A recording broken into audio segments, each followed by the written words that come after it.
पौराणिक कथाओं के अनुसार हिरण्यकश्यप नामक एक असुर राजा था, जिसने अमर बनने की तीव्र इच्छा को पूरा करने के लिए कठोर तपस्या की। वो तब तक तपस्या करता रहा जब तक कि उसे भगवान ब्रह्मा से वरदान प्राप्त नहीं हो गया। शून्य देवता कभी अमरता का वरदान नहीं देते थे। हिरण्यकश्यप ने अपनी चालाकी से ऐसा वरदान प्राप्त किया जिससे वह स्वयं को अमर मानने लगा।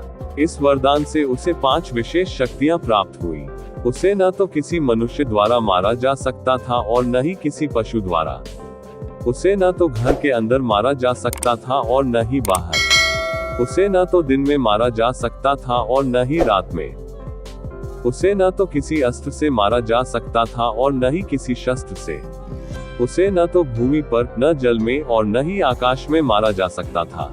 ये वरदान प्राप्त करने के बाद हिरण्यकश्यप स्वयं को अजेय समझने लगा और अहंकारी हो गया।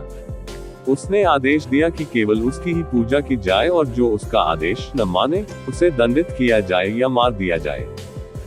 लेकिन उसका पुत्र प्रहलाद इस आदेश से सहमत नहीं था। उसने अपने पिता की पूजा करने से इनकार कर दिया और भगवान विष्णु की भक्ति करता रहा। ये देखकर हिरण्यकश्यप क्रोधित हो गया और उसने प्रहलाद को मारने की योजना बनाई। इसी योजना के तहत हिरण्यकश्यप ने अपनी बहन होलिका को सहायता के लिए बुलाया। होलिका को यह वरदान प्राप्त था कि आग उसे जला नहीं सकती थी, इसलिए उसे प्रहलाद को अपनी गोद में बैठाकर आग में प्रवेश करने के लिए कहा गया।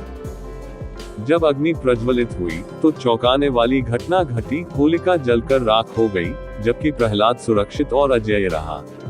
इसका कारण ये था कि वह लगातार भगवान विष्णु का नाम जप रहा था। इस घटना के उपलक्ष्य में अगले दिन रंगों का त्योहार होली मनाया जाता है, जो बुराई पर अच्छाई की विजय का प्रतीक है।